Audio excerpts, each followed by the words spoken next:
Hello 8वीं class. आज के इस वीडियो में मैं जनरल इंग्लिश का आपको नमूने का यानी सैंपल पेपर बताने जा रही हूँ। एग्जाम में आपका इस तरह का पेपर आ सकता है, तो आपको अपनी इस तरीके से प्रैक्टिस करके तैयारी पूरी कर लेनी है। यहाँ पे इस तरह से नाम वगैरह दिया हुआ है, ये जानकारी आपको अपने एडमिट कार्ड के आधार पे भरनी होगी। फर्स्ट क्वेश्चन आपका होगा मल्टीपल चॉइस क्वेश्चन 1 से 10 तक। तो बोर्ड के द्वारा ऐसा कुछ भी जारी नहीं किया गया है कि जो मल्टीपल चॉइस क्वेश्चन आएंगे वो ग्रामर सेक्शन से होंगे आपके, या अनसीन पैसेज के होंगे, या आपके लेसन्स के क्वेश्चन आंसर वगैरह होंगे। तो यहाँ पे सिर्फ सैंपल के आधार पे ये आपको बताया जा रहा है कि हो सकता है आपका पेपर इस तरीके से आए, तो आपको अपनी इस तरीके से प्रैक्टिस करनी है।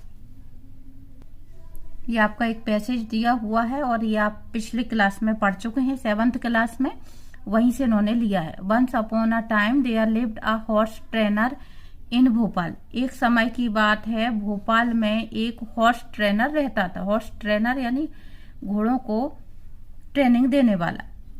Who worked for the Nawab of Bhopal, जो कि भोपाल के नवाब के यहाँ पर काम करता था। हिज नेम बाज भोला, उसका नाम भोला था। एंड हिज वाइफ्स नेम बाज शांति, उसकी पत्नी का नाम शांति था। When Bhola retired the Nawab gave him a colt and some money. जब भोला रिटायर हुआ अपने काम से तो नवाब ने उसको एक कोल्ट दिया। कोल्ट यानी घोड़े का बच्चा। एंड सम मनी, और कुछ धन दिया। When the colt grew up to be a horse, जब एक घोड़े का बच्चा घोड़े के रूप में बड़ा हो गया, they felt that it at a lot of fodder, उन्होंने ये महसूस किया, भोला और शांति ने ये महसूस किया कि वह बहुत सारा चारा खाता है। फोडर मीन्स चारा। So Shanti and Bhola decided to exchange it for something else, इसलिए शांति और भोला ने ये निश्चय किया, डिसाइडेड यानी निश्चित करना, कि वो एक्सचेंज कर लेंगे। एक्सचेंज यानी किसी चीज के बदले में अदला बदली करना। Exchange it for something else, किसी चीज के बदले में उसको बदल लेंगे, कुछ और ले आएंगे घोड़े को दे करके। अब यहाँ पे आपके क्वेश्चन दिए जा रहे हैं कुछ, और 4 ऑप्शन दिए हुए हैं। तो आपको इन चारों ऑप्शन के आंसर जो है अपने पैसेज में ढूंढना है। हु बाज भोला, भोला कौन था। यहाँ पे ये बाज गलत छपा हुआ है, एल नहीं आएगा। A barber, a horse trainer, a cobbler, a conductor.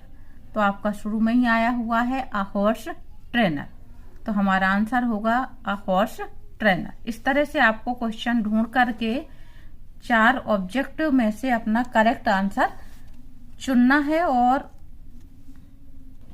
उसको आपको अपने कॉपी में नोट करना है। सेकंड क्वेश्चन है आपका, what did the nawab give Bhola when he retired. नवाब ने भोला को जब वह रिटायर हुआ तो क्या दिया। A colt, a cop, a puppy, a kitchen. इसका जवाब है आपका अ कोल्ट, एक घोड़े का बच्चा दिया।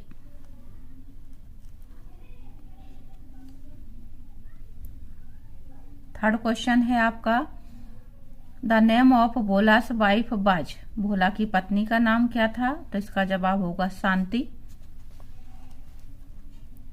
नेक्स्ट क्वेश्चन है, one who trains a horse is called a. मैंने आपको ऊपर बताया कि घोड़ों को ट्रेनिंग देने वाले को हम हॉर्स ट्रेनर कहते हैं।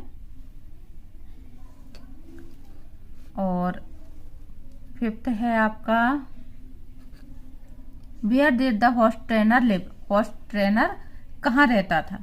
जबलपुर, भोपाल, इंदौर, उज्जैन। तो ये जवाब है आपका Bhopal. Question number 6, the dash of Bhopal gave a colt to Bhola. Bhola को कोल्ट किसने दिया। तो इसका जवाब है आपका नवाब। नेक्स्ट क्वेश्चन है आपका, the colt grew up to be. Colt जो है किसके रूप में बड़ा हुआ। आपका जवाब आएगा ये हॉर्स के रूप में। और अगला, भोला बाज शांतिस। भोला जो है शांति का था, क्या था शांति का। आपका ये जवाब आएगा हस्बैंड। शांति का पति था वह। Question number 9, the past tense of work is work, worked, working, worker, तो ये आएगा आपका worked. The rhyming word for cold is, rhyming word में आपका एक समान ध्वनि निकलना चाहिए और साथ में आपकी स्पेलिंग पीछे की आपको मैच कर लेनी। पीछे की स्पेलिंग एक जैसी होगी तो उच्चारण अपने आप ही एक जैसा आएगा। तो OLT आ रहा है तो आपको ये ध्यान रखना है, इसमें डी है, इसमें डी है, इसमें भी डी है, तो ये आपका आंसर आएगा बोल्ट। आगे है आपका short answer type question, question number 11 to 20। Question number 11 से 20 तक आपके शॉर्ट क्वेश्चन आंसर पूछे जाने हैं और प्रत्येक क्वेश्चन आपका 3 अंक का होगा। तो यहाँ पे ये क्वेश्चन दिए हैं, मैं आपको इनके आंसर बताऊंगी अभी। What should we do in despair, ये फर्स्ट लेसन का है।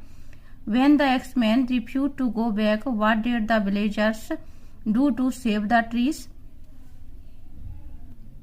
फर्स्ट क्वेश्चन आपका ये था what should we do in despair, तो आंसर आपका हो जाएगा we should never give up in despair because there is hope always in our life. हमें कभी भी निराश नहीं होना चाहिए क्योंकि हमेशा जीवन के लिए एक कोई ना कोई आशा जरूर होती है। सेकंड क्वेश्चन आपका ये था when the axeman refuse to go back, जब लकड़ी काटने वालों ने वापस जाने से मना कर दिया, what did the villager do to save the tree, गांव वालों ने वृक्षों को बचाने के लिए क्या किया। आंसर है दे बिगेन द मूवमेंट कॉल्ड चिपको और हज द ट्री, उन्होंने चिपको आंदोलन प्रारंभ कर दिया। It was a non violent movement of the mountain people to save their trees by hugging them, ये एक अहिंसात्मक आंदोलन था जो पहाड़ी लोगों के द्वारा अपने एरिया के जो वृक्ष थे उन्हें बचाने के लिए प्रारंभ किया गया। क्वेश्चन नंबर 13 आपका है whom did the elders of the town approach, और question number 14 right 2 lines on the flights of STS 107, ये कल्पना चावला वाले लेसन में से, लेसन 9 में से लिया गया है। और write any 3 ways through which we can save water. Whom did the elders of the town approach, गांव के जो बुजुर्ग थे वो किसके पास पहुंचे, ये आपके लेसन 6 का क्वेश्चन है, मेजर फॉर मेजर्स का। आंसर है आपका the elders of the town finally approached and sought Tenali Raman's help in getting rid of the new and inept chief minister, गांव के जो बुजुर्ग लोग थे वो अंत में तेनाली रमन के पास पहुंचे और उन्होंने इस अयोग्य और नए मुख्यमंत्री से छुटकारा पाने के लिए उससे मदद मांगी। नेक्स्ट क्वेश्चन था आपका right 2 lines of the flight STS 107। Flight STS 107 के ऊपर आपको 2 लाइनें लिखनी है। तो आंसर है आपका the flight STS 107 was take off on 16 January 2003। Flight STS 107 ने 16 जनवरी 2003 को उड़ान भरी। It was a mission dedicated to science and research, और ये जो मिशन था ये साइंस और रिसर्च को समर्पित था, यानी कि वैज्ञानिक खोज के लिए समर्पित था। डेडिकेटेड यानी समर्पित होना। नेक्स्ट क्वेश्चन है आपका write any 3 ways through which we can save water, 3 ऐसे तरीके बताने हैं जिनके द्वारा हम पानी को संरक्षित कर सकते हैं।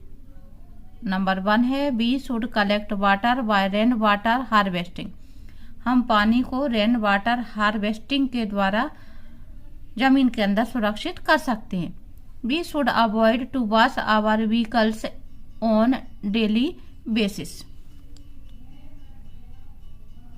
हमें अपने जो वाहन आदि धोने होते हैं उन्हें रोजाना धोने से अवॉइड करना चाहिए, यानी बचना चाहिए, यानी फालतू में पानी का उपयोग नहीं करना चाहिए। We should motivate our society family to conserve water. हमें अपने समाज और परिवार के लोगों को इस बात के लिए प्रोत्साहित करना चाहिए कि वो पानी को बचाएं, पानी की बचत करना सीखें और पानी को संरक्षित करना सीखें, संरक्षित करें। क्वेश्चन नंबर 16 है आपका, change the following sentences into passive voice. अब आपके ग्रामर के क्वेश्चन चालू हो गए हैं। पहला सेंटेंस दिया हुआ है बिल्स लाइक कलरफुल ड्रेसेस और सेकंड माई मदर कुक्स फूड। दोनों को आपको पैसिव वॉइस में चेंज करना है, तो आपका जो आंसर है वो इस तरह से हो जाएगा।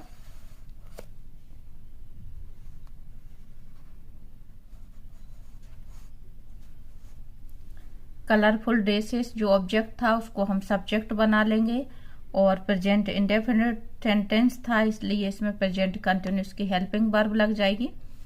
उसके बाद हम वर्ब की थर्ड फॉर्म रखेंगे और जो हमारा सब्जेक्ट था उसको बाय करके हम पीछे लिखेंगे, तो colourful dresses are liked by bills. और सेकंड हो जाएगा food is cooked by my mother. Question number 16 है आपका, write the antonyms of the following words stale, shallow, hope. इन तीनों के आपको एंटोनिम्स लिखना है। और क्वेश्चन नंबर 18 है आपका, rearrange the words and make a meaningful sentences. आपको इस तरह से जम्बल्ड वर्ड दिए होते हैं, आपको सेंटेंस को अरेंज करना है। आंसर आपका इस तरह से होगा, आप यहाँ नंबर डालेंगे और इस तरह से लिखेंगे। स्टेल मीन्स होता है बासी कोई भी चीज, और फ्रेश मीन्स ताजी, सेलो यानी उथला, और डीप यानी गहरा, होप यानी आशा, डिस्पेयर यानी निराशा। और जो आपका रीअरेंज है सेंटेंस वो इस तरह से हो जाएगा, they met an old man on the way. Question number आपका 19, write the opposite gender of the following. Opposite gender लिखने हैं आपको किंग, लॉइन और फॉक्स के। और क्वेश्चन नंबर 20 में आपको एल बाय सफिक्स लगाना, सफिक्स कहते हैं प्रत्यय को। हैप्पी, काइंड और क्वाइट, इन तीनों में ही एल बाय सफिक्स लगाना, यानी आपको एडवर्ब बनाना है। अपोजिट जेंडर आपका इस तरह से हो जाएगा, किंग का क्वीन, लॉइन का लॉइनेस, फॉक्स का विक्सन। और एल बाय लगा के आपका एडवर्ब इस तरह से बन जाएगा, हैप्पी का हैप्पीली, काइंड का काइंडली और क्वाइट का क्वाइटली। यहाँ आपको ध्यान रखना है बाय को हटा के आई में चेंज करा गया, फिर एल बाय जोड़ा गया। आगे question number 21, right a paragraph on Republic day celebration in your school using the clues given below. इस तरह से आपको एक ऐसे लिखने को आ सकता है। इसमें 5 मार्क्स में यहाँ पे आपको बोला गया है रिपब्लिक डे सेलिब्रेशन, ये जो क्लूज दिए हुए इनके आधार पे आपको एक पैराग्राफ लिखना है। आप अपना पैराग्राफ इस तरीके से लिख सकते हैं।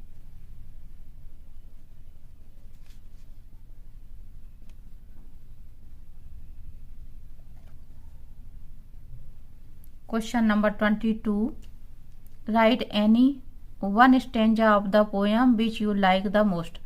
आपको अपनी बुक में से कोई भी एक पोयम का एक स्टेंजा लिखना है, तो ये आप अपने अनुसार करेंगे कि आपको कौन सी पोयम पसंद है।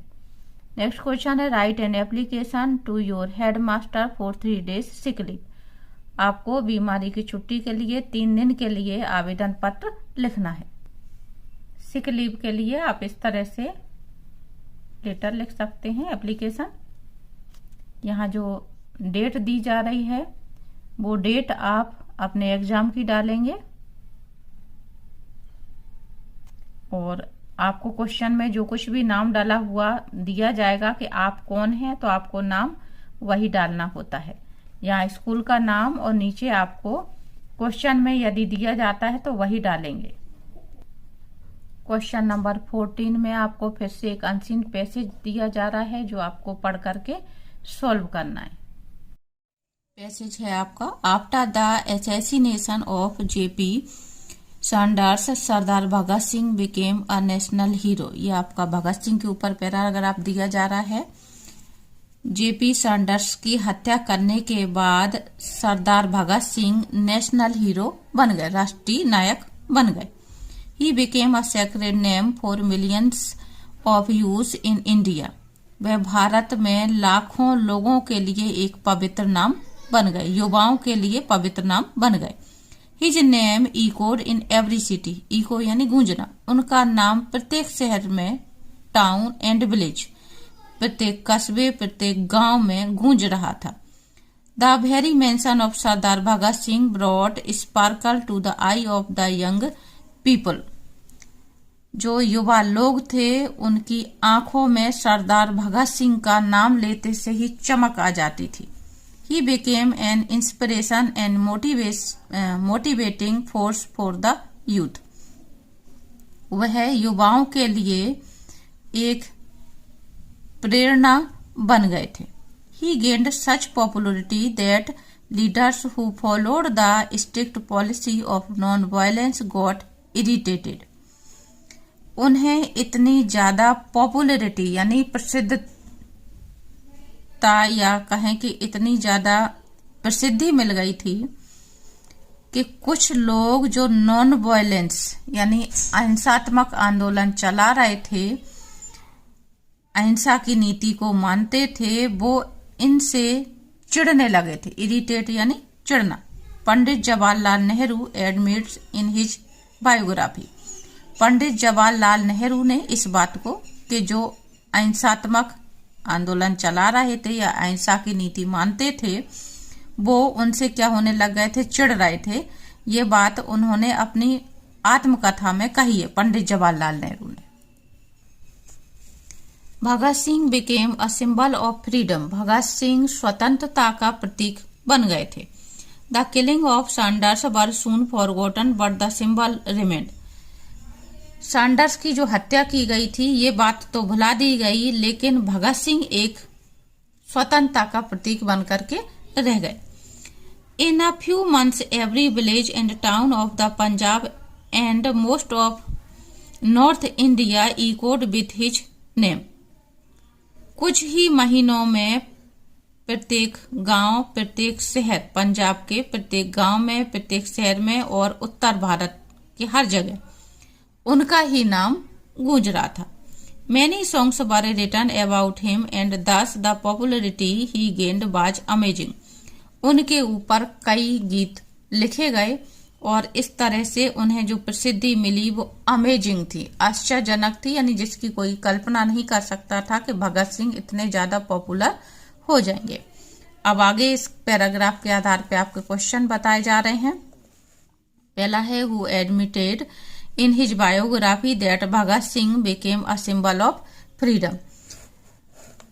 किसने ये बात स्वीकार की है अपनी बायोग्राफी में? बायोग्राफी यानी आत्मकथा, अपनी आत्मकथा में कि भगत सिंह स्वतंत्रता का प्रतीक बन गए थे। यहाँ पे 4 नाम दिए जा रहे हैं, महात्मा गांधी, सरदार वल्लभ भाई पटेल, डॉक्टर राजेंद्र प्रसाद और जवाहरलाल नेहरू। तो ये आंसर आपका आएगा जवाहरलाल नेहरू। नेक्स्ट क्वेश्चन है आपका who became an inspiration and motivating force for the youth. युवाओं के लिए प्रेरणा का स्रोत कौन बन गए थे? तो फिर से आपका जवाब आएगा भगत सिंह। थर्ड क्वेश्चन है आपका many songs were written about. कई गीत लिखे गए थे, किस पर लिखे गए थे? तो इसका भी जवाब है आपका बी नंबर का Bhagat Singh. The popularity Bhagat Singh gained was. Bhagat Singh को जो प्रसिद्धि मिली वो कैसी थी? अमेजिंग, ब्यूटीफुल, फैंटास्टिक और माइंड ब्लोइंग। तो आंसर है आपका लास्ट में शब्द आ रहा है अमेजिंग। और लास्ट क्वेश्चन है 5वां आपका who became a national hero. कौन नेशनल हीरो, राष्ट्रीय नायक कौन बन गया था? तो इसका भी जवाब है आपका भगत सिंह। तो ये जो आपका सैंपल पेपर था यहाँ पे समाप्त होता है। उम्मीद करती हूँ आपको समझ में आ गया होगा। तो आप इसी तरीके से अपने एग्जाम के लिए तैयारी करें। आगे मैं और भी सैंपल पेपर आपके लिए लेके आऊंगी।